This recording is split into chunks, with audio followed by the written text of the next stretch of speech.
Hello, good evening, and welcome to the Super License F1 podcast. My name's Rod. And my name's Zach. How's it going, Zach? Good to see you, mate. It's been a little while. Too weird. You usually say Rodney instead of Rod, and it really caught me off guard.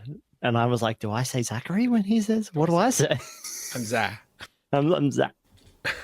What's short for? I mean, Zach's already the short version, right? Yeah. Zach's as short as it goes. Zachamondolus. Yeah, it's Zacharopoulos, of course, obviously.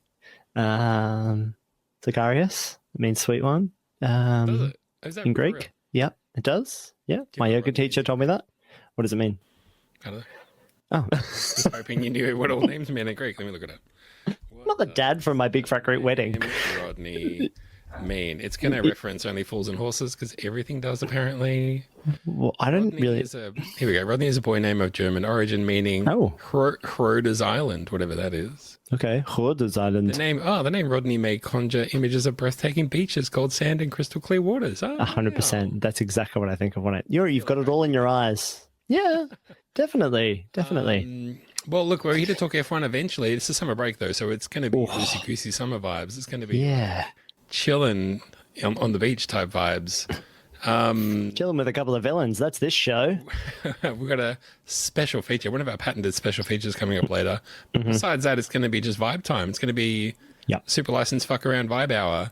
But to kick things off, Zach, we've got big news. You've got a big announcement to make. I heard you've got something you want to tell everybody. Oh, you're acting all surprised, like you don't know. You won an award. You won some award. Tell us about the award you won. Did I? Oh my god! Being coy. This guy. I don't know. And he's coy. Oh, You won an award? Didn't you? you are. Yeah, I did. Yeah, I as a really. Did you win Yeah, an I did. I won an award. Yep. For well, you tell me because I told you were one of the first people. I want to see if you were paying attention.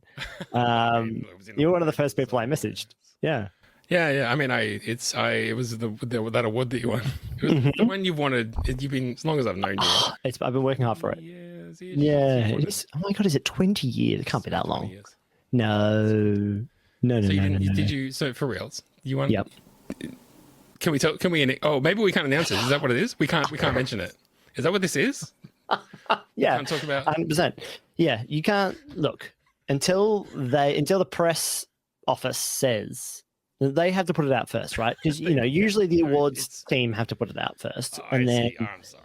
and then I can talk about it. But this is a live show; only goes out to everybody who's listening. Thousands of people who are listening right now. All the award judges. I send it to all of them. But look, why don't you give me a little bit more information about what you've heard? Because that'll tell me who the leaks are. Well, that's a good idea. We can work it out through the process of elimination. The thing is this, you see, I listen to many podcasts. I'm what you might even call a podcast power listener, if you like. Power user. Yeah, I'm a power user. Power ear. And I've had one of those weeks where every podcast I listen to, one of the hosts has won some fucking award. Oh. Like, getting jack of it. Something has to be done. So you entered me into some awards. Decided that you won an award. Yeah. Look, I think it's most words without making a point is a great award to win. And I don't know how they've managed to do it. I think it's special AI work that they've done actually to listen to every show ever of everyone. And then just decided they asked Perplexity or Gemini or ChatGPT. They actually asked all of them separately. That was the panel. And then Simon Cowell randomly as well. And Jesse Thorne, obviously, as the host of the award show. And then they said, here's the guy who says the most amount of words, has the most amount of pauses, and yet still you walk away with nothing. It's like a Coke Zero. You've got no calories, but man, you had a good time. Yeah, it all went in, but boy, did it do much? We're not sure. Did absolutely nothing. Might have done damage. We also don't know. It's a net bad. It's net bad. But in the moment, it felt great. I mean, you spent some money, so you scratched that capitalist itch, and you consumed some liquid, so it's not all bad. Yeah, it's just a real shame for you, Rod, having been entered in so many categories. Always the bridesmaid, never the bride. I split my own vote. You do split your own vote. Multiple times. Yeah, you're in it twice. Category. So yeah, I've just got no hope. your nice persona and your mean persona in every single one. They have to break it up every single time. The one, like I submit like my Bruce Wayne, and then I also submit my Batman, and then people can't. They just get confused, and they're like, "I'll just vote for this other guy instead. I'll vote for Ira Glass again, or whatever." You know. When was the last time you listened to This American Life? No, I don't know that I've ever really listened to it. But even the height of like American culture was everything, and the kind of mid as opposed to teens. most all the other time. I was reflecting on this the other day, right? That because we'll get to slowly, yeah. No, but I think it's tied to it's tied to F1 because I think F1 has because that's not what the show is. Fuck, missed the brief already. Well, F1 has been going down chasing the American audience so much so, right? Yes, take the best of European culture and Formula One history and package it into something Brad Pitt-like and and then put out a big ad for America and say, hey, this is what F1 is like. It's not like that, but it kind of. And so the Americanization of all of this stuff. Remember when they rebranded the F1 logo and I was like, what? And then the intro music, and we're all like, that was just so American sports. It was like it was just about to, we're about to watch some American football, or like, it was like the ice hockey intro or something. It felt like I was tuning into ESPN Formula One as opposed to like nice Sky Sports F1. And then that's all sort of just washed over us now. All the straight after racing interviews, all of the green room stuff. Slowly, we've kind of peeled back the layers on Formula One. Drive to Survive has done that too. And polished up parts that have made it feel more press oriented and viewer oriented, which makes it more of a spectacle, but less of a sport in my mind. I think that's very US like, that this is less about the incidents and more about the show, which is Formula One, I suppose, has always been the best example of that, right? There's no relegation, there's no jeopardy, like all the teams are profitable enough, not profitable, but like none of the teams. When was the last time you heard a story about a team looking like they were going to be leaving Formula One because they didn't have the money for it, although they didn't have the resources or anything like that, which means the sport is inherently healthier than it's ever been. But up until maybe this season, the racing's been not as good as it has been in past seasons, and maybe a little less like trepidation and a little less anarchy and a little less like, I don't know, interest, more interesting things happening on and off the racetrack. Whereas now it all just feels kind of like a pantomime every single weekend. Until this season where we've actually got, two drivers who are battling it out every week, and it seems like a good rivalry. Yeah, so, yeah. I mean, the McLaren rivalry is what's saving the season for sure. If there was one dominant driver and one lesser driver at that team, man, this would be a bad year. But I guess we're doing okay mostly. Like Oscar Piastri has been doing like interviews and stuff recently, and they're like, "What's the secret to your success? How do you think you'll win the championship? Do you think about stuff like that at all?" And I mean, he gives all the predictable kind of answers.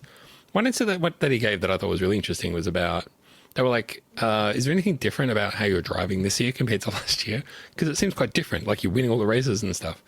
And he said something along the lines of like, it just took me a couple of years in F1 to work out like, however the car is, you don't have to change the way you drive to suit it the way you do in the junior formulas. You can kind of, like, you have the authority. You're a friggin' F1 driver. There's only 20 of you in the whole world. Yeah. You have the authority to say, make the car like this and I'll drive faster. And then guess what? They only go and do it and then you go faster. So he said that was, if there's anything he could point his finger on, it was that. They were sort of asking him, like, what about the tires? What about this? What about that? He's like, oh, yeah, look, we might make a lot of noise about the tires. It's only because the car's so good that we have nothing else to really talk about or complain about because everything else is gravy. So, yeah, I thought that was interesting. It is interesting. It is interesting that there is, I suppose we think it's not that close a lot of the time, but it really is. It's just, that's not necessarily bringing out the best racing all the time. We see it's been kind of amazing how few crashes we get, how few DNFs we get, how stable everything is. The teams seem relatively stable. Yeah. Like which teams are in Formula One. We're at the end of the formula, so the cars, everyone knows the cars pretty well. It all seems pretty good and pretty easy, and I think that's probably what suits that suits management. It might not suit everyone else, though. it's kind of losing. Maybe it's losing a little bit of the like on the bleeding edge, and now it's kind of up on the edge, but not on the full innovation. Like it feels like innovation by committee.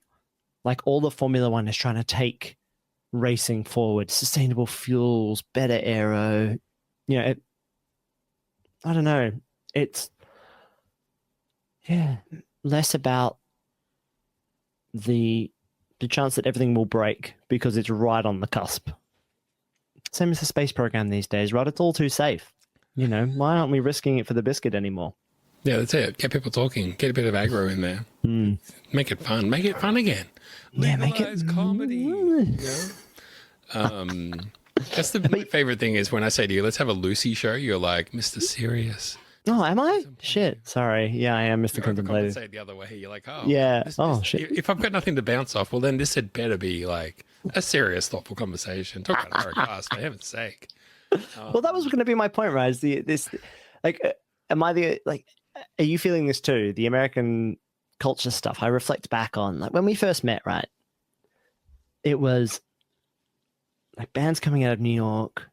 All of the TV we were watching was American. Like it was a golden age of TV. Like everything was like How to Make It in America.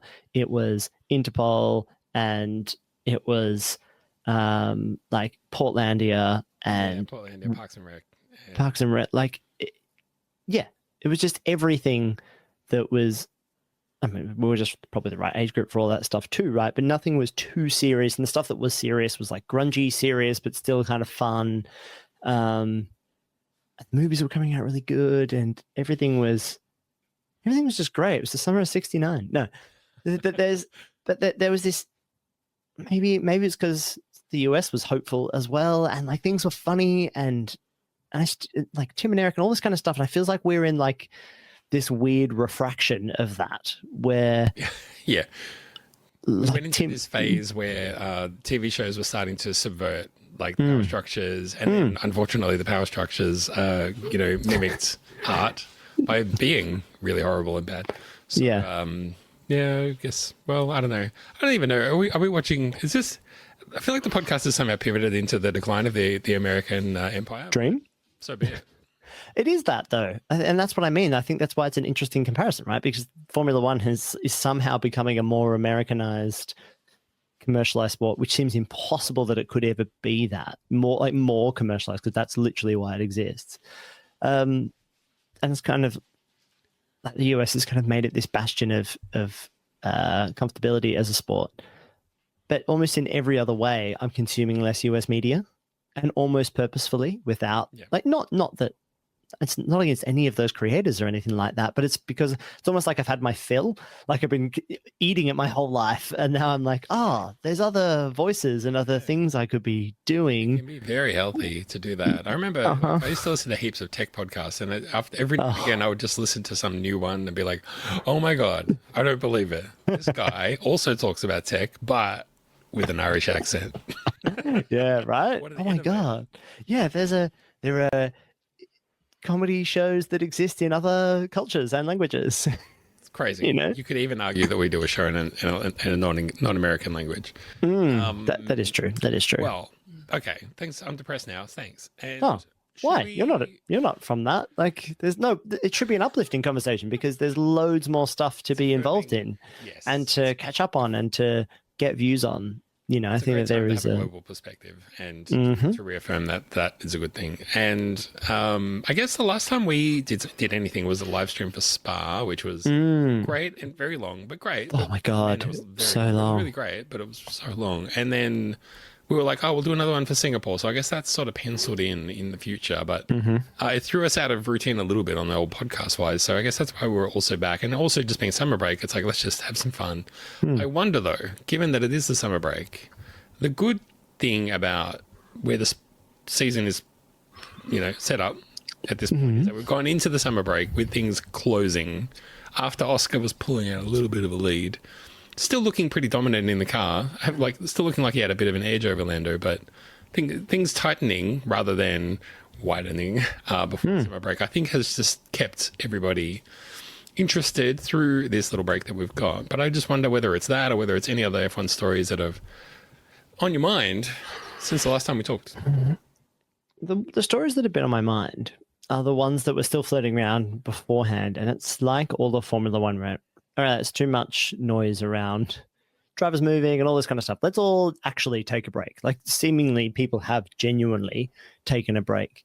And maybe the entire F1 world has kind of slowed down a little bit, maybe because there's lots of other stuff to do or to think about, or maybe there isn't that much actually happening, because other than the idea of Max Verstappen, I can't even say his name anymore. Max Verstappen, Maxi V, we'll call him that, the V boy, MV. You never see it written MV. You never MV. It's always Ver or just Max. Weird. Anyway, any other MVs in racing? No. Mr. Yep. Victorious. Oh, is that that feels like a Homer Simpson, but rename Max Power. But well, I mean, famously there was a Max Power, right? The Australian racer, was it IndyCar? Max Power? Well, is it Willpower or Max Power? Oh, was it Willpower? God, Willpower is pretty good as well. Maybe Max Power was the Homer Simpson one, and Willpower is the... Both good names. Yeah. He was sort of an indie driver, right? Willpower, Australian race car driver for Penske, Exhale. Penske. Is that good? Whatever that is. I love how little I know about American racing. Penske. Yeah. That seems right. It's all there one day if you ever, it's just there for you to explore when you're ready. Do they always race around in a circle? Whenever, I won't name any names, but let's say hypothetically you were talking to a friend about a movie that you didn't like, and they were like, the problem here is that it's not that it's bad, it's that you weren't ready for it. I was like, man, I don't know that there's any parallel universe where I'll ever be ready for that movie.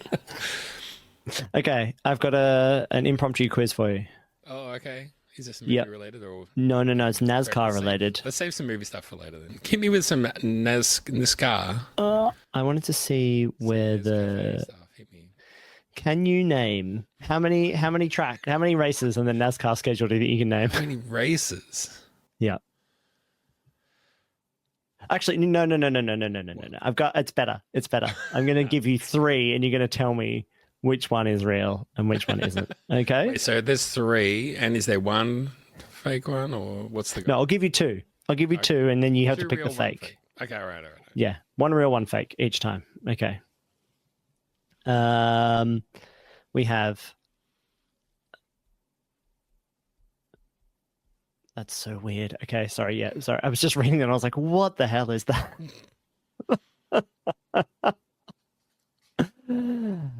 The Donut Dunkin' sorry, I've got them all. The Donuts Dunkin' Donut 500 or the Ambetter Health 400. Well, I mean, I thought you were going to give me 3. Okay, so this is out of those 2, one's real and one's not. Uh-huh. Oh, okay. The first one's real. Yeah. No, the second one's real. The first one, Dunkin' Donuts do donuts at the Dunkin' Donut for 500. I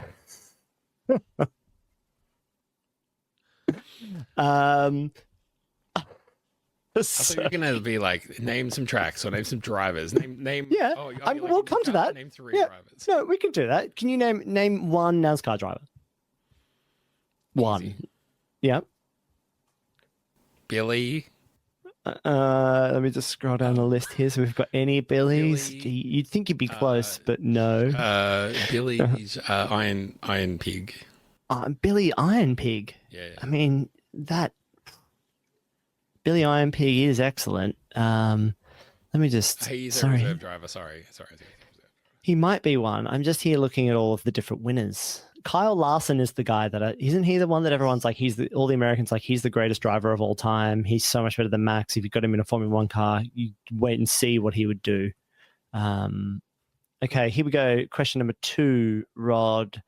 Is it the Cracker Barrel 400 or is it the Viva Mexico 250? I feel like I've heard of the Cracker Barrel 400, so I'm going to go with that one. Technically right. They are both races. Yep. When I can't get it right. That's my favorite one. Okay, here we go. And for the third and final, Rod, is it the Cookout 400, or is it Go Bowling at the Glen? It's got to be go bowling at the Glen. That's got to be it. It's both of them. They are both real races. It's Go Bowling at the Glen. Shane Van Gisbergen won that one. He went bowling at the Glen. He sure did. The one before that, last 2 weekends ago, was the Iowa Corn 350, powered by ethanol. Wow. Brickyard 400, the Auto Trader Echo Park Automotive 400, Toyota Save Mart 350. They got 2 sponsors for that one. I should have guessed that. The Grant Park 165. It's a short one, that one. Yeah. Wow. Quaker State 400. Good on all the people that like that thing. Bless them all. Makes absolutely no sense to me, but good on them. Yeah, I'm very happy about that. You reminded me that I posted online a couple of little cheeky, what would you call these little polls? It's the summer break. Everyone's posting polls. Mm-hmm. These, I don't know if you saw these. These were my polls. You can vote in, even though the voting's closed. I'll let you. Okay. After. You let me vote. Post. Great. So here we go. Time for an old-fashioned poll. What's better, cars or horses? Cars, obviously. Cars. That one had 13 votes. 100% for cars. Yeah, you can sit inside a car. You can't sit inside a horse. So if you're on a horse and it's raining, you get wet. In a car, though, you're fine. There you go. Very good. That's the main reason. Twice as many votes, 26. Okay. Would you rather do a donut in an F1 car, or would you rather dunk a basketball? Oh, man, dunk a basketball all the way. Because I feel like if I could do that, I could do it multiple times. Dunk a basketball. I feel like if you have the ability to dunk a basketball, like, one can say like, it was all the ring. You know what I mean? It was all the ball. Yeah, the ball did all the work. Anyone could do that. Yeah. If I had a ball like that, yeah, I mean, 96% don't know in F1 car and 4%. Really? Which I think is one vote. That's dunk a basketball. Who knew that people could be wrong in polls? That's the thing. Man, wrong. I think this is the first time that it's ever happened. Yeah. That's why we should let everyone vote, Rod. This is the problem. This is the problem. I'm reliably informed that you've been cooking up in your old dome. Sweet little segment that you want to rip into. Yeah. To help us get through this drought of Formula One content. Yeah. Now, you said to me just recently that you thought that it felt really uncomfortable to have 11 teams on the grid. 11 is a weird number of teams, right? 22 cars. Ugh. It should be 24 or it should be 20. 22 is a yucky number. So you said to me that it was icky and gross and yucky and you needed the shower. You said, take it away. I don't want this. I want my 24 on my blue plate with my special sippy cup. Okay? You said 11 number was a cursed number. Yeah. Hashtag cursed. It's ungoated. What's the opposite of Riz? Ungoated. Yeah. It's donkeyed. Yeah. Retracted. So I thought it's incumbent upon us, Formula One experts, some of the oldest and best podcasters in the game, to come up with Team 12. That's not the name. So I want you to give what I was going to make it competitive, but I thought that's not in the spirit of summer vibes. So I thought we'd do it collaboratively. Okay. That way we could. Driver each or something? Well, yeah, I think we can talk about some drivers. Let's make it a conversation. Cool. I'm going to set some rules here, though. Okay. Obviously, can't be anybody who's already got themselves a job, right? So what are we going to pick? We're going to pick. We're going to who? What did I say? Billy Iron Pig. Can't do it. Billy Iron Pig. Yeah, he's out. He's out. He's busy at the buy drugs at the drug mart 450. Yeah. He's busy at the Stop and Shop 720. Hamburger Bang Bang 600. Yeah. I got one more. He's at the. Oh yeah. Oh. He's busy at the Burger Rings. 12. But at the Burger Ring. At the Burger Ring, yeah. Yeah, it's just one big oval. Yeah, exactly. Finally, someone will take home the actual Taco Bell.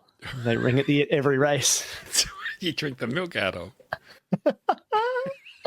Oh, America's so dumb. I love it. It's so good. So stupid. Where's the Drive to Survive but for NASCAR? It'd be so boring. Man comes out of trailer. Yeah. Drive to Survive. What would it be? There'd be some so hard. Like we tried so hard. Yeah. It would be like Thunderstruck, the the greatest drivers history story. Something like it'd be some like rumble in the guts or something. Blown gasket. Yes. Yeah. Gasket, maybe. Anyway, so what are we going to do? We're going to pick 2 drivers and a reserve driver. So that's 3 drivers for those counting at home. Okay. You don't like that? Okay, fine. No. Gee, it's my game. You don't get to choose the rules of a game you didn't make up. Okay. I didn't say anything.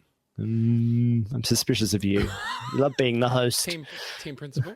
Yeah, 100% team principal. 100% team principal. Okay. 100. And then we might even have to pick. I don't know that many of the sciencey engineering guys. I was like, should we pick a director as well? But nah. I think no, any that aren't working. No, all the good ones are working. I think those. Let's start there. Team principal, 2 drivers, and a reserve driver. Some questions. And you have some questions though. Okay, sure. And you can pick a power unit as well. But go on. I mean, you say 12th. You say 12th team. There obviously things around the 11th team haven't been necessarily nailed on yet. So are all the rumors of the drivers who may go to the 11th team, are they in play or no? Team principal, there is one that's rumored to go there, one who has recently found himself with a bit of time on his hands. There's a couple of drivers, not naming names, someone from Mexico, someone with a mustache, someone who was related to one of the greatest drivers ever, and someone else. Who was the other person? I can't remember. Anyway, yeah, I'm just saying. Who was the one that's related to one of the greatest drivers ever? Mick Schumacher. Oh, Ralphie. Yeah, he's related to Ralph Schumacher, the great driver. I got that so wrong. I mean, the results Michael, were there, but his attitude was just so top notch. God, he was just not very good. I mean, Formula One's full of people who aren't very good though, who are in there because they know someone who knows someone. But I mean, it's a good fit for Volkswagen, isn't it? Okay. Are we saying that the team that, because technically we've got Volkswagen coming in and we've got Andretti coming in, but Volkswagen's picking up Sauber, so they're still Team 10. Oh, okay. Oh, it's Cadillac. So what are you saying? Who's in? Do we have Cadillac F1 sorted? I just want to, first of all, it was going to be Dan and Bottas going to Cadillac. Then it was going to be Bottas and Mick Schumacher. Now it's probably going to be Perez reuniting with his former team boss, Christian Horner. So I'm just, are they in play, or do we say, let's box them all away and say that's not in the spirit of this? I think they are in play because I still think you've got time to steal them. And I don't think either of us are going to pick Sergio Perez. Well, I wouldn't, but no, okay. So this is kind of like Kris Kringle rules where it's like someone might get the gift you want, but you could steal. You could steal. Who's meant to be the team principal there? Hornerwell. You think so? Well, God, he loves America. I'm sure he fucking loved that shit. They've got no scruples, right? Cadillac. I'm sure they just do whatever they want. And they're probably in Milton Keynes anyway, right? They probably just. Oh, well, he probably won't even need to move. He can just say, "This is where we're setting up." Yeah, in my backyard. I've got a really big garage. Yeah, one side of the bed's free. Cadillac, you think Milton Keynes? I don't know what I think about with Cadillac anymore. All right, let's start with drivers. Okay. Not currently racing. You think? You know what? I'm going to guess what you were going to guess. Am I allowed to Google some stuff? Of course you are. This isn't it's not a test. We're building something from scratch here. We're building it up. Love to build from scratch. Do you want to come up with some guiding principles then for this team? What kind of team are we? If this is Team Super License. What are our values? Finally. What's on the front door? Yes. Yeah. Are we Aussie grit? Are we true grit? Are we cheats? I mean, are we basically Apex Grand Prix, or are we like a real actual? Are we a proper team? A nitty gritty. I don't think that's the Super License way. I think the Super License way is not to be too details oriented. I think we're somewhat of a vibes based team. Taking shortcuts where we can, not to cheat, but to do things we're so slow at efficiently. Else. Yeah. I'm happy to stand on the shoulders of giants, is what I'm saying, right? Take deep inspiration from the Brawns, from early Haas. And I think there's a little, I was going to say AlphaTauri, but it's not that, or Racing Bulls. It's more Toro Rosso, if anything. I want I want to find some good drivers, but very happy to also grab some old drivers. That's why I think Got it. Daniil Kvyat is our team principal, not even driver.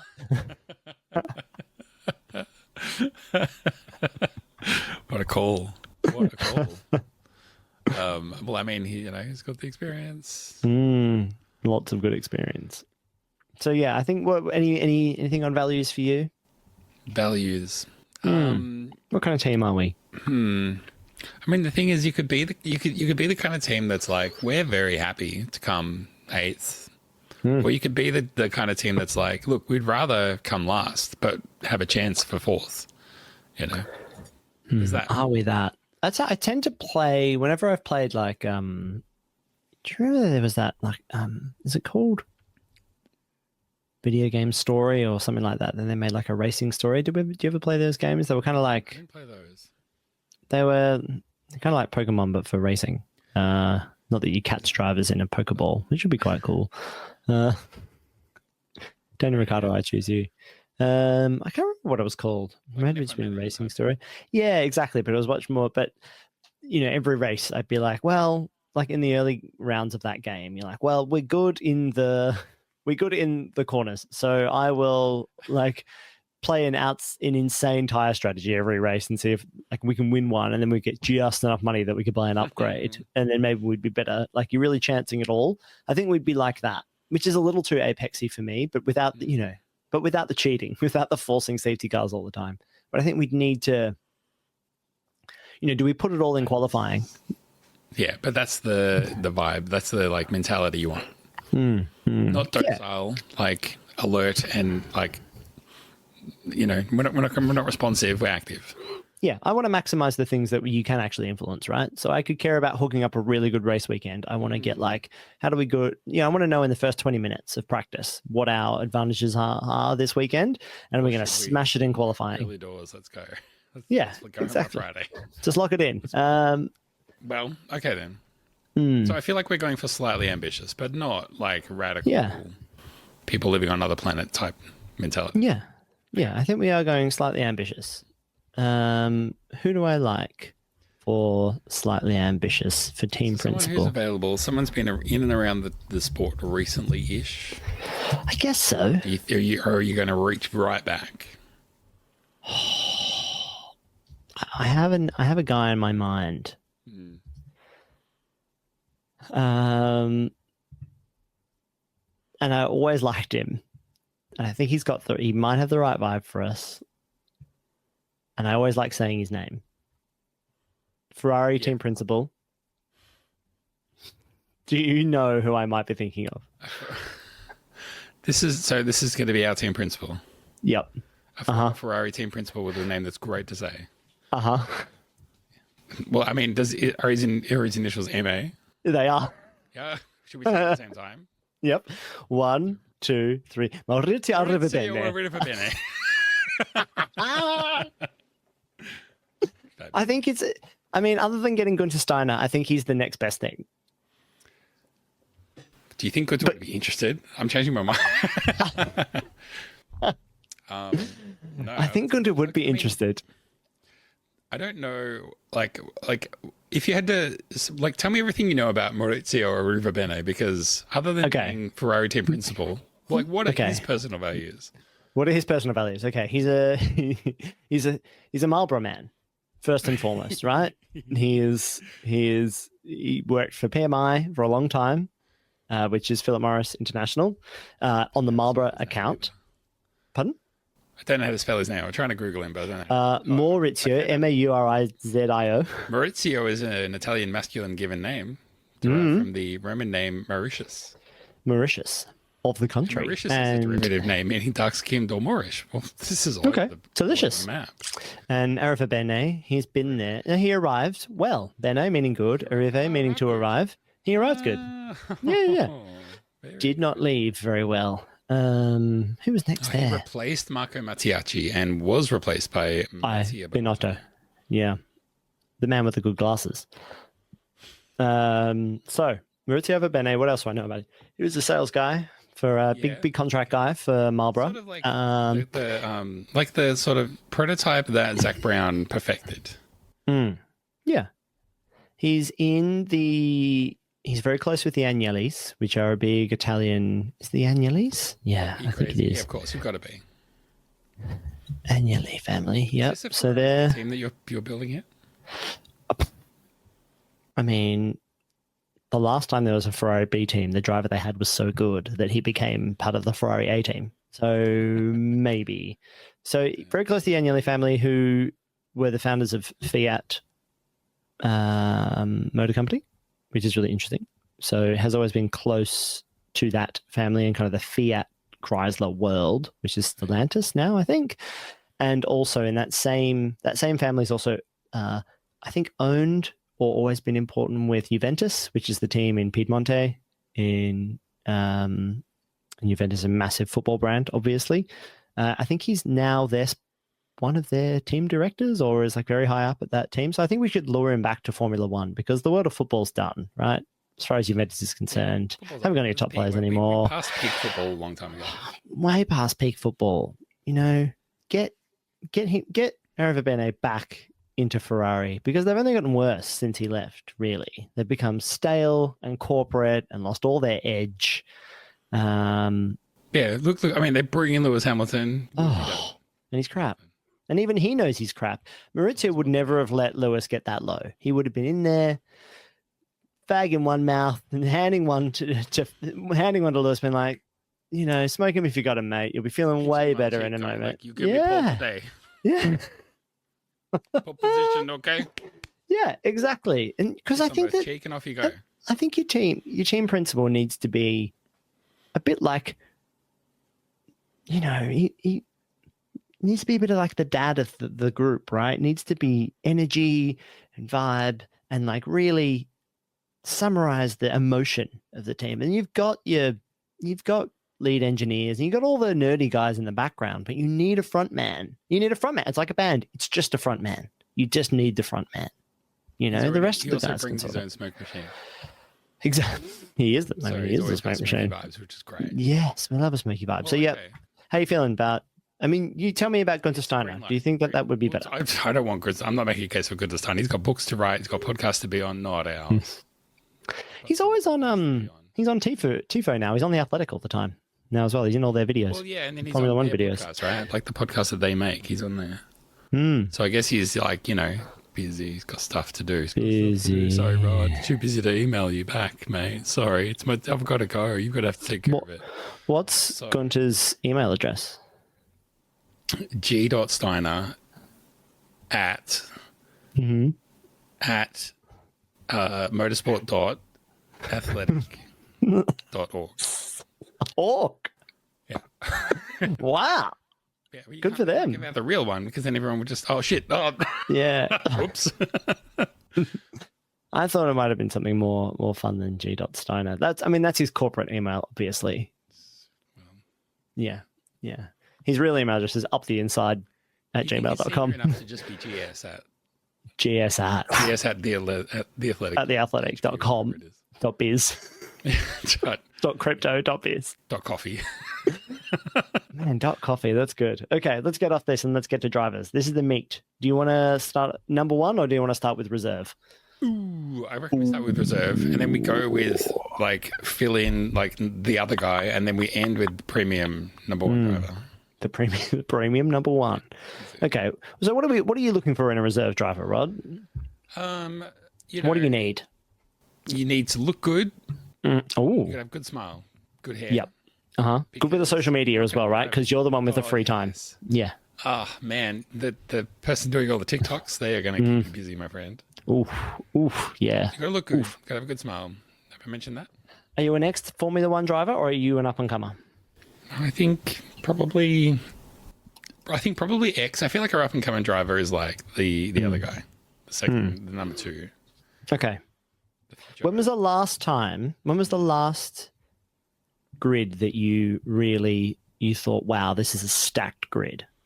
And I will bring up that year, and then we'll go through the drivers and we'll see if we can find up all the years. I pulled up all the last 6 years. I pulled up all the years. Yeah. I got them all. Okay. And you need your reserve driver to be fit and ready to go at a moment's notice, right? Because someone gets sick, they've got a party to go to. Suddenly you're in for the weekend. I was just looking through the grid for 2021 and I was going top to bottom like, yeah, this is pretty good. This is not a bad grid. And I got to the bottom and it says Nikita Mazepin. I'm like, oh, never mind. You can just skip that one. That one didn't work. Yeah. Last couple of years, let me think. Well, when was the best grid? I mean, Well, the year we started the podcast was the best grid, right? We had we had 6 champions on the grid. Didn't we have 5 or 6? we had And then that we- for a while.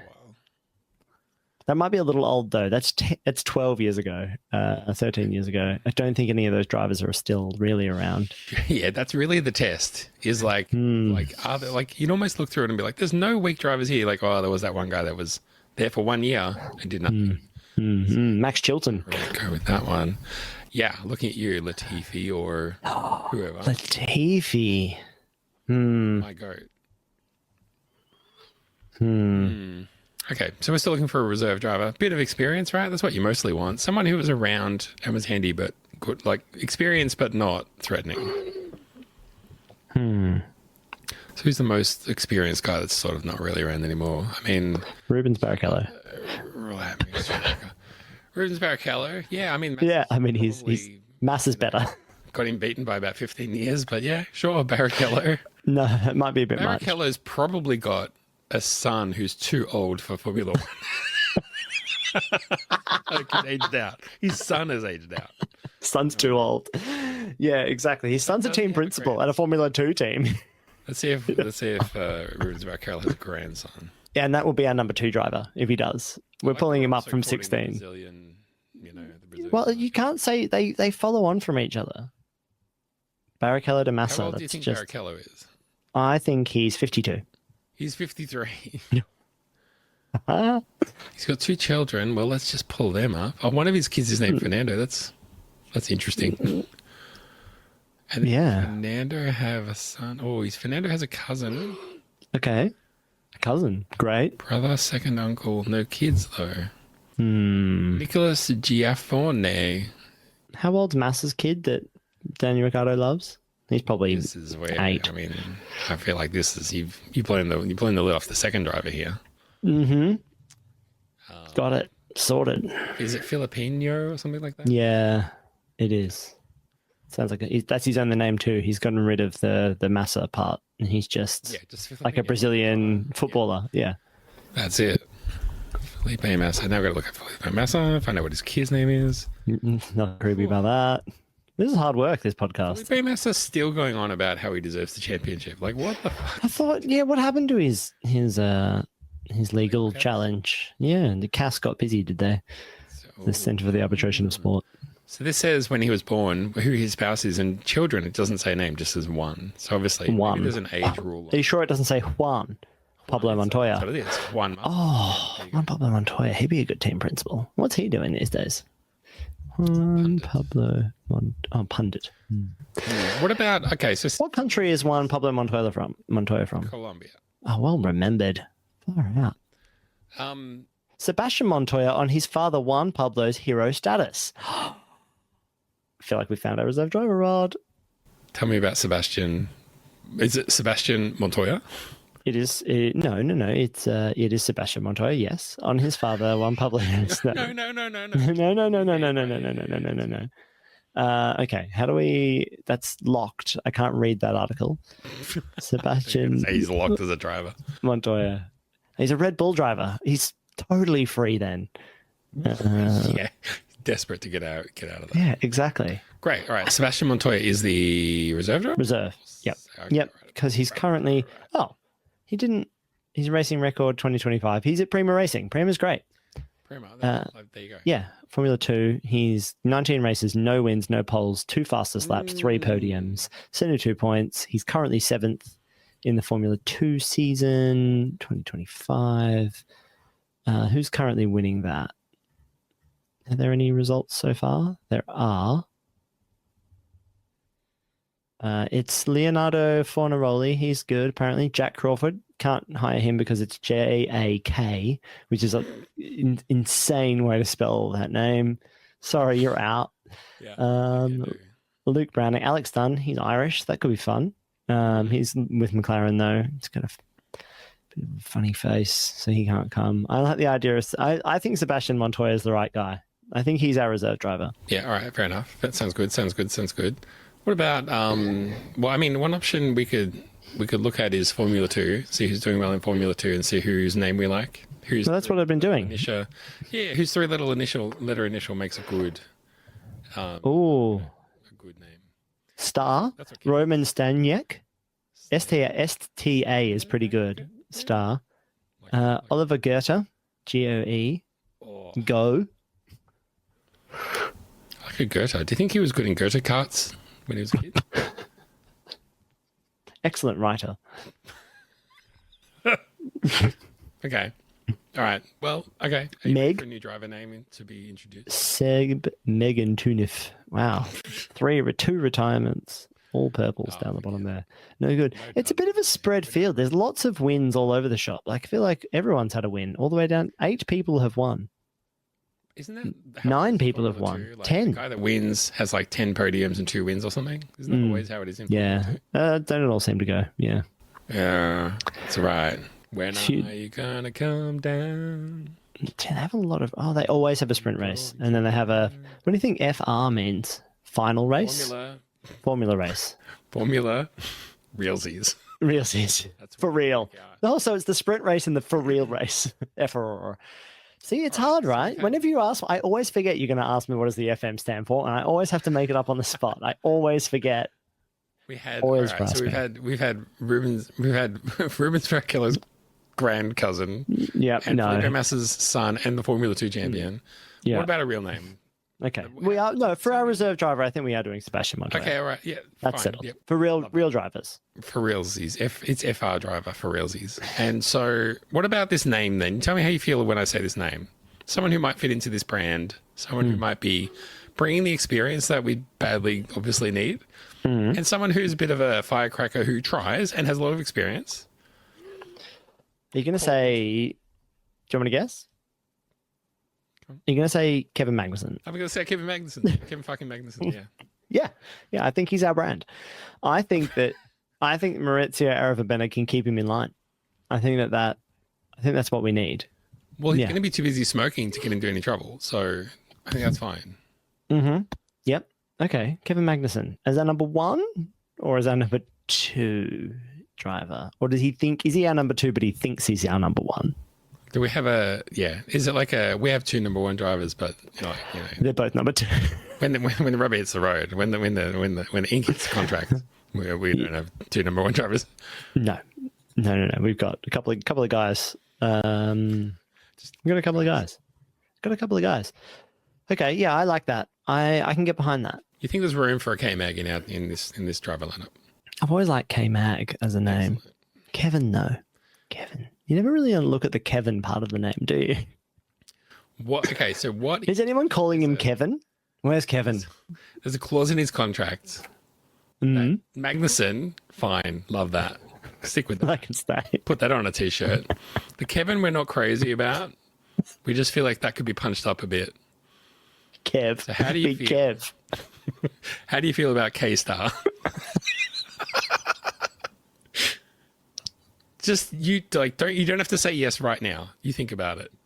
It's a long way away from the next season, bud. Don't worry about it. We've got a long time. She starts settling into it. This has to be signed, so don't even worry about it. We've gone ahead and changed all your socials just to make you feel really inhabit the role. Yeah, we're registered K-Star merch. Here's the hat. We've mocked up the hats. Well, we've got AI to do it because I'm not made of money. But I think you're right. Oh man, Magnizzle. Drizzle Manizzle Magnizzle.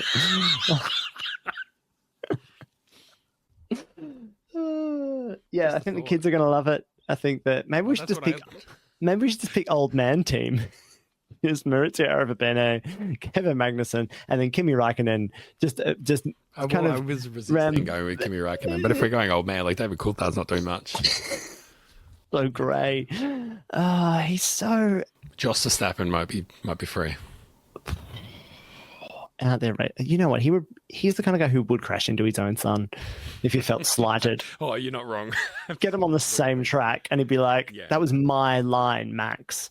Imagine him and Max when Max is like 5 years old and he's trying to teach him how to play basketball, and Max holds that ball. He does that thing where he bounces and he stands there for too long holding, and he doesn't realize that he's lost all the momentum that he had, and he stands there.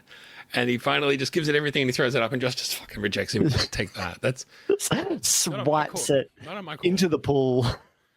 This is my house. But, in Dutch. This is mijn huizen. All right. Well, are we greenlighting K-Mag, or we still think? Yeah. No, I like K-Mag. Greenlight. Oh, absolutely greenlighting K-Mag. 100%. The question, I guess, that remains is like, if we have that vibe, what's the missing dynamic that we need? Is there a balancing factor? Fire to his eyes or eyes to his fire? Oh, man. If he's the fire, do we need what's Alex Albon doing that next season? Is he contracted? We could get them both. I think that'd be a nice mix. I think he's contracted, though. Williams are doing everything they can to hold on to him. I think they're in a bit of trouble without him. No, what do you mean? Carlos Sainz. He's definitely available and definitely going to stay there. Wow, so mean to Carlos. Remember there was a point where everyone was like, he's actually the best driver. He's actually the best guy. Yeah, just he's never in the right car. It's funny about that. Whatever, his car broke down or whatever, and they were like talking to him, like he was talking through Albon on the radio, and they were like, look at this. Not only is he the best driver on the grid, he's the best race engineer as well. Strategist. Like, yeah, okay, settle down. How about wait till he does something? Maybe he could be our reserve driver. That'd be pretty good. Put him in his place. No, I like Carlos. Okay. If Kimi doesn't want to do it because he's too busy, what if we do something radical? There's this idea, right? This is the Nick Kyrgios idea. The idea that, you only play the majors. So Kimi Räikkönen, only the big races. Doesn't have to travel much, right? You bring him in for Spa. You bring him in for the British Grand Prix. You bring him in for what are the other big drives? Imola. Yeah, exactly. Suzuka. Right? Suzuka. Yeah, exactly. The ones he wants to be a part of, right? And he doesn't even have to do practice. He can do one practice session and you'll share it. And then Montoya can get in the other practice. And you do qualifying, that's fine. Yeah, if you want. I mean, you have to, but sure. He only has to do one run per qualifying, though. Per Q3, Q2, and Q1. Like, just do one. Get out there and do one.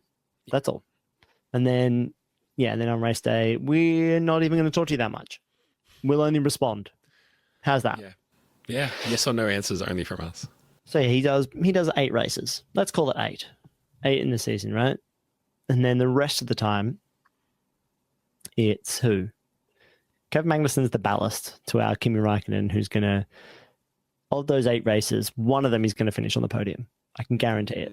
So he's going to be our 1-star showing. But then we need another guy. I feel like we just need to think outside the box. We just need someone with just like raw talent who could pick up anything and do anything. Who's that? Who's that person? Do you just mean any sport? Maybe. It's Glenn Maxwell. Yeah. Glenn Maxwell. Yeah. I like Glenn Maxwell. Yeah, it's a deep pull. I think he's good at all sports. Or I'm sure he is. Even better, Ash Barty. She's great at cricket, great at tennis. Get her in a Formula One car. You're not even wrong. AB. Chuck a woman in the car. Formula One needs that. She's great and nice. Absolutely driven. Can pick it up immediately. I love it. Kevin Magnussen is our real driver. Ash Barty's the up-and-comer who we're trying. It's an experiment. The documentary series around trying to... I mean, Brad Pitt learned how to drive a Formula One car. Ash Barty could do it in a heartbeat. Absolutely. And then Kimi Räikkönen's there the other half of the time. So we're Kimi Räikkönen, Ash Barty, K-Mag, and team principal... Maurizio Arrivabene. Yeah. Did we fit in, what was his name? Sebastian Montoya is our reserve driver. Montoya, the reserve driver, yeah. Team Super License. Anything else? Title sponsor? Main sponsor? Yeah. Titles. I was going to say we're open for minor sponsors, but obviously the title sponsor is already, that one's already been locked in with, I don't know. Yeah. What do you like? Do you like Taco Bell? I don't think it's the right Guess fit. they're interested. Oh, are they? Is it the whole Young Brands group, or is it just Taco Bell striking out on their own? Because we could do the Pizza Hut, Taco Bell, KFC triumvirate and swap between depending on the market. Oh. It could just be the Team Zinger, What? the Zinger box as the sponsor. What's Actually, that song of I'm at the Pizza Hut, I'm at the Taco Bell. I'm at the combo Pizza Hut, Taco like Bell. the Yeah, marketing writes itself, you know. yeah. I don't think Kimmy would go for that. Go for that, and he's the one I care most about in this circumstance. Oh. Like I'm most concerned for me. Yeah, Finlandia vodka or something. I mean, yeah, definitely Finlandia. I mean, yeah, title sponsor. His own vodka. Does Kimi Räikkönen have his own vodka? That feels like I know Bottas does. Does he? I don't know. Hmm. I'm just Finlandia is good. I'm going to Google Kimi Räikkönen vodka and but I mean, It's going to be just pictures of him it's all drinking just gonna vodka. it's all just like Uh-huh. thumbs up pictures of him. Just a picture of that. Kimi Räikkönen is an unforgettable experience, says whoever wrote this story. Says every single person. Kimi Räikkönen becomes ambassador for Iceman Drink. Here we go. The story's only 10 years old. Iceman. See, we should have pitched him on something. That's what we made the mistake of. Iceman Long Drink, a traditional dry gin from his native Finland. There you go. So this is the thing. The sports people themselves don't come up with them. Advertising agencies come to them with a drink affiliation idea. So it's like, we've got a vodka that fits into this part of the market. We think you'd be the right ambassador, so we're going to pretend like it's yours. Love that. Okay, I like this as that can go on the rear wing, but I need what the team is called. Okay. So are we super licensed? Does that fit in there? Yeah, we are super licensed. It's team super license. The blank super license F1 racing. Yes. Yeah. What I mean, other than pods, what says us? Oh, Pods is good. I mean, the kinds of snacks we're into is very much like gas station style. I mean, I always liked the 7-Up branding, but what about 7-Eleven instead? Pods, Slurpees, all of this kind of stuff. 7-Eleven, I don't think have a sponsorship in Formula One. No. I think that would be like the convenience stores are in. Good global brand and Great global brand. no exposure currently. So Yeah. We could get a bit of people 100 Plus or Pocari Sweat site kind of sponsorship. Yeah. you're not even Yeah. wrong. Local sponsorships for wherever you are. Oh, exactly. Yeah, little coupons for wherever we're racing, get yourself in there and get it branded. Yeah, I think 7-Eleven. It's the 7-Eleven. Just pouring a bit of vodka and cheekily in Yeah. Slurpee. Sure. Like, yeah, You Slurpee? Yeah. it's all good. Have the Iceman Slurpee. Don't worry about it. Don't worry about it. Don't ask them any Love questions. this. Just don't All drive. right, so 7-Eleven, super Yep. license F1 racing. Uh-huh. Yes, absolutely. Scuderia super license 7-Eleven racing. Yeah. Yeah. With Magnussen, Raikkonen / Barty. Oh, I love that combo. Man, there's every chance that Barty does just replace Magnussen because she's so good. And then Kimmy loves it because he's just enjoying the racing so much that he actually is like, get me in more often. With Maurizio Arrivabene, the brand of Arrivabene, cutting deals, keeping everyone happy, vibe-based team. Yeah. I think this is a massive winner. And then Montoya's there if someone needs to step in. He's our could be the future of racing. Could. In fact, we project in about 3 years' time it'll be Barty Montoya. Well, Barty signed on a multi-year deal, of course. Always. With minor sponsor Rich Energy.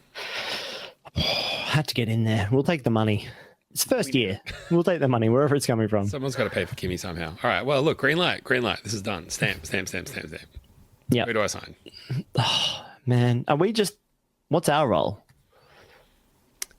Mate, Paddock Club regulars. Paddock Club jesters. I love this. Yeah. High rollers. We're in the high rollers now, Zach. Exactly. With the faces of the social media. We laugh at anyone who isn't on our echelon. Well, The funny thing is, we're kind of is what I like. the Red Bull in this scenario, right? Like Red Bull launched it to sell energy drinks. We've launched a Formula One team to get listeners to a podcast, to get Patreon subscribers. we're the first podcast that does their show during the race. Yes, exactly. From and the race. And by and the drivers are live on the show as well. yeah, well, We're asking them questions. Yeah. They're like, Kimmy, can you just tell people to follow us on TikTok? Yeah. Could you Tell just them to do smash this? like- Could you do this quick Squarespace ad read while you're going down the straight? Come on, Squarespace. Come on. Good. Yeah, I like it. Great. I love that. I'm glad you had fun with it. Buy the hell out of all that merch. Oh man, the merch. Yeah. Well, before we absolutely outstay our welcome, is there any other Formula One embers kicking around that you want to stir up? Or, because if you don't, it's time to take a trip to Megalopolis. Oh yeah, let's take the trip to Megalopolis. There's no other Formula One embers I've got to stir. Formula One movie. I don't know if there's anything. I saw it's coming back out. It's getting another re-release at IMAX. Like, great. Whoa! I heard a take that was on my favorite movie podcast. Movies you forgot. You forgot. Yep. Adam Richman, the co-host on that. They were talking. They always talk about one of the ongoing disputes they have is about George Clooney versus Brad Pitt, and they play a fun game where sometimes they pick roles in other films. They were like, who would have been better in that, Pitt or Clooney? And Adam Richman made this point about Brad Pitt that was just like, he's just being Brad Pitt. Like, that's just the character he plays in every single film.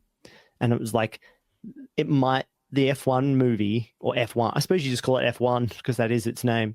It's like through the looking glass on that character. Like, he is just that to the most, like in its most manufactured, capitalistic, consumerist brand thing. And the more distance I get from that film, the more I'm just like, God, how inconsequential. And it, like my initial feelings of like, this is a great ad are only becoming more calcified in that that's exactly how it was. And to hear a couple of other people refer to it as like just a big ad. Yeah, it's right. So yeah, I can't wait to not see it at IMAX again. Can't wait to tune in to the movies you forgot, only for them to announce that one of them won a fucking award or something. Do you reckon they'll make it? Do you reckon there will be another Formula One film? They're talking about a sequel already. I No. don't think they will be in it, but I think that Formula One will be involved in some other movie in the coming years. But Brad Pitt is team principal. I don't think so. I think they'll move past all that. Sonny, we need you to come back and bring your friend George Clooney. Yes, that's it, George. It's a heist, Formula One heist film. We need him, and the camera bends over to Brad Pitt, and they're like, "No, not him." The other Yeah, it's the guy next to him, and it's Clooney. Like, yeah, me. What about my friend Matt Damon? yeah. Tell me about Megalopolis. Correct. No, it's not so much about Megalopolis. It's Okay. we have to get into that mindset of Yep. it's movie time, it's Hollywood, glitz and glamour. What you said? No, you told me before we started. Yeah, that yeah. So I saw diving into a new genre. a new genre for me. I'm a big fraidy cat. I'm a big scaredy cat. I even asked my wife, Amber, I was like, what's it like being married to a fraidy cat? Like a guy who is really scared of ghosts, who something scary happens and my imagination runs wild with me. Like it's the middle of the night. I've seen a scary film and I'm like, I've woken up and it's really warm in this room, but I'm putting my doona all over my whole body and I'm a grown man. And like, if I have children and those children come in and go, Dad, I'm scared, I'm going to be like, me too. I just get out of bed anytime I want, and I'm not even scared to put my feet down on the floor because monsters are going to grab me. I'm not. 100%. It's just that I'm tired. My feet are tired. And they need to rest and stay elevated. From my spot in the bed, because we leave the bedroom door open, I can see down. I can see. How many lights are on? No light. Amber likes it pitch. One light on and one backup light. You got my phone light in my hand at all times. My phone light on. Amber likes it pitch black. So, but I can see, as your eyes adjust, you wake up in the middle of the night, right? I can see the stairs that come down to this room from where I am in bed. It's like 7 stairs. Every single scary film I've seen in the last 9 days, I've seen 4. 3 of them have had scary staircases. Like they are. So through these, you gotta first of so all, these films. tell me them all. But I'll tell you the films. From rank. You gotta give them in order of worst to best. Okay, so I can give you the 4 films straight off the bat, right? I think you could probably guess 2 of them. Weapons. Okay. It's being advertised everywhere. Sure. The guy who did Barbarian. So Weapons, Barbarian. So we went and watched his first scary film last night. Bring Her Back, which is that Australian duo who did Talk to Me. Breaking Out. Bring Her Back. Bring Her Back. Okay. Really good. And Heretic with Hugh Grant being suave but also horrible, which I think is what he's like in real life. Yeah. But apparently not, but like not in a horrible Me Too kind of way, but in a like he's a bit grumpy, and apparently he's always been a bit grumpy. So, have you heard of any of these films? Yeah, Heretic, and it's an A24 joint, and I just remember looking at it. Going, everything's an A24 joint, though. I kind of give anything A24 does a chance. But well, look through all the films that they've done. It's like, man, they've done a lot of horror films that all look exactly the same. Mate, you cannot go to the cinema now. Every single trailer is like brought to you by A24. You're like, are you the only people making films now? Well, There's just everyone wants to work endless. I think they've speed run the Netflix journey of like, remember when Netflix was like, and the things made by Netflix are like, oh my God, they're gold. And then like 2 years later, it was like everything made by Netflix is just like, oh, this documentary should have been a 60-minute documentary and it's actually a 9-part nothing. Bit of that with A24. But actually, so worst to best, you reckon? Okay. Well, yeah. Yeah, fine. Barbarian, Heretic, Weapons, and Bring Her Back. Bring Her Back. So 2 things I don't like to look at. Ghost stuff is a bit scary. So like ghost stuff like The Ring or like The Grudge or not Ghost, funnily enough, but like, you know, ghost spooky stuff that like is supernatural. I love supernatural stuff, but also too scary. And then too much body horror. Like body horror stuff makes me feel really yucky. And oh my word, does Bring Her Back have some really horrible and good body horror that really makes you go, like, oh, I don't like it's horrible. It's such a tight film, Rod. Like there is no fat on that film at all. It is upsetting and suspenseful and scary, and a great little premise.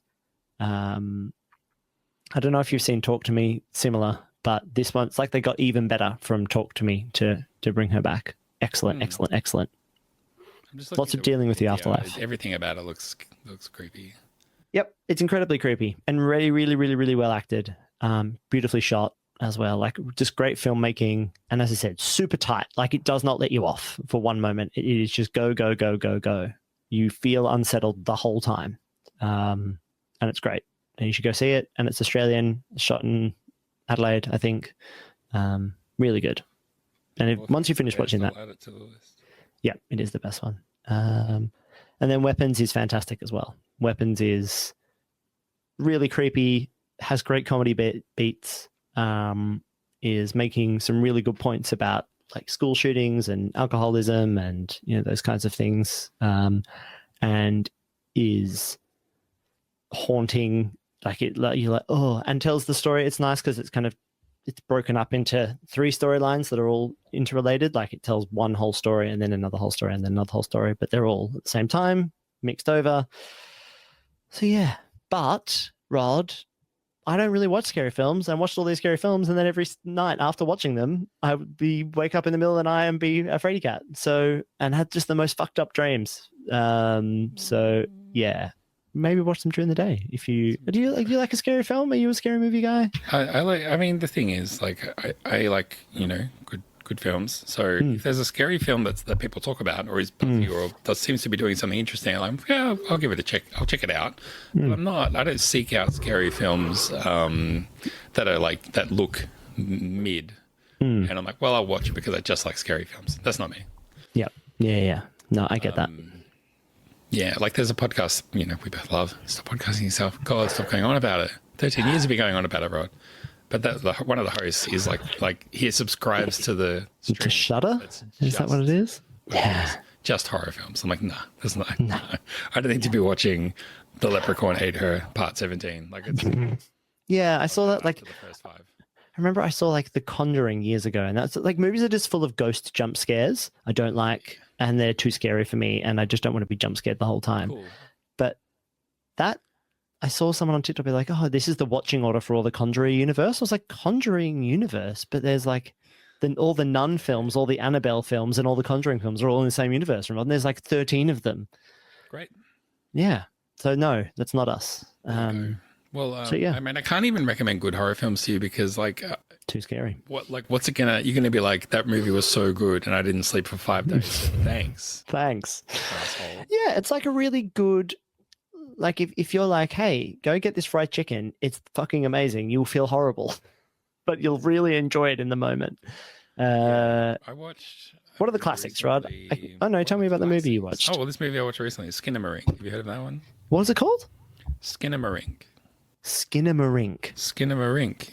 It's like it's the best way to describe it is it's a liminal horror film where it's lots of still shots of empty rooms at night, and then there's kids walking around calling out to their parents and toys that come to life, and it's incredibly creepy, but it's very vibes based. Like there's almost no dialogue. Like super low budget. Experimental horror film. Yeah. Experimental from Canada. So it's it's like. It's not if you want to watch like a fun movie where you watch it with your friends and you cheer when the person you don't like dies. It's not that. It's not that at all. But I mean, I liked it. It was something interesting and different that I hadn't seen before. Mate, it looked so scary. Not really. It was scary, but not in. That's what I mean. Not in necessarily that way. Yeah, I don't know. There's not a lot of horror in what I've been watching lately. Lots of good stuff though. Oh my god. like Film follows a young brother and sister who wake up during the night to discover they cannot find their father, and the windows, doors, and other objects in the house are disappearing. Why is it always kids, right? What is it? I'm not the first person to make this point, but every single one of these films not every single one, but Weapons and Bring Her Back. Yeah, creepy kid stuff. And then Heretic, they're kind of like, youngish women, and then kid-related stuff in Barbarian, but no actual kids in it. But like, yeah, man, something creepy about. It's always just creepy when you take everyday things that are meant to be nice and then creep them all the way up, right? No good. On the other end of the spectrum, I haven't seen it yet, but it's film festival time. Oh, Weekend on Saturday, The Myth. I'm gonna go and see with my buddy a movie called Zombucha, which is about zombies who I guess turn into zombies from kombucha. It's all right there in the title. Yeah, it is. Do you reckon they came up with the title first? And then... No. You think they came up with that title first and then wrote the movie? No, come on. They say I'm the cynical one. Like us with the podcast, right? We actually just had a good name for a podcast and then we got into Formula One. They were editing it and they were like, oh, just crop it in closer. I can see that kombucha over there. Like, or should wait a second. How do you feel about the name of the film being said in the film? Depends what it is. It depends what the name. If the name of the film is, oh no, oops, you went and put that thing on there again, and now you're dead. Oh yeah, then that's bit too much. Yeah. But Zombucha, do you think that anybody in that film is like, oh my god, that's the kombucha that turns you into a zombie? It's the Zombucha. Like, I mean, it's not like Sharknado where there's like a Sharknado. Someone points out like, oh my god, a Sharknado. Yeah. I mean, yeah, that's what I mean. Otherwise, how else would you know what it is? That's right. That's right. Okay, well, we've got some good movie recommendations there. Yep. We are.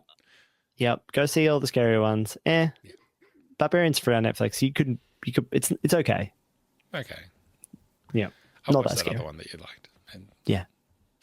Man, bring it back, and then watch their other film. Talk to Me. Talk to Me is super scary too. Okay. I'll try this one and see if I like it. And if I like it, I'll check out. What's the other one? If not, yuck. We'll see. I don't even want to. I'm going to watch horror movies from now on. No more horror. Luckily, we're not coming into Horror Fest season. Got a palate cleanser before we wrap this thing up? Yep, absolutely. Genuinely, yeah. I'm really looking forward to some Formula One coming back, and I'm really looking forward to. I in this break has leveled me out a little bit, and I felt like I was like, I just want to see Oscar win all these races. It'd be so good, but I actually don't think I'm old enough now to know that that's not the way. That isn't the way. The way is for them to do this forever, for this whole season, 1-on-1, baby. Like, who's going to win this one? Who's going to get the tax right? And for it to just get crescendo-y, and then the last race, they're going to have to overtake each other.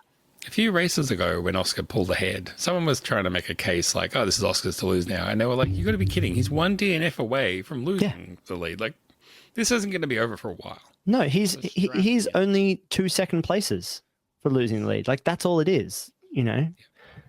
I really like it. I'm really excited for that. You? And you, sir? I mean, I'm looking forward to Formula One. Got lots to look forward to. It's going to be busy. The next 6 months is going to be busy, and hopefully lots of good things. And I mean, we'll see. Oscar. I mean, Oscar. I don't know. The thing I'm looking forward to the most is whoever wins it at the end of the year. We'll look back and we'll be like, you deserved it. Yep. You like. There's no you this, they're that. Like, it's been such a series of up and down throughout the whole year that you won't look back and be like, oh, but that one race you did that thing, so you're not valid or whatever. It's going to be good. It's going to be. I hope it goes right down to the wire, or at least the last couple of races, and then whoever wins, they will have earned it. So it won't matter. It'll be just be good. I'm looking. Unless Oscar purposely crashes into Lando in the last race because he's winning the championship. That'd be great, wouldn't it? Well, I mean, on the one hand, part of you goes good for Formula One bands, though. Good bands, yes, exactly. Incredibly good bands. Good for the content creators. And be like, look, tut, tut, tut. Oscar, you silly, silly boy. But also, we'll here end the recording and we'll be like, that fucking Oscar. Got our spot back. Tickets for the Formula One Grand Prix in Australia are going on sale soon. Unfortunately, last year was such a debacle and such a downer with lottery system, outrageous prices, frustration. I'm not even getting it doesn't involved. get me keen or enthused or revived or anything for it. So that's a shame. But What date is it on? The race? Yeah. It's opening race, March something? Or is it late February? Must be March, early March. Must be. I don't think I'm going to be there. I'm definitely coming over, but I think we're going to come over towards the start of Easter. Will be, I think, closer to the start of when we arrive. Okay. Yeah.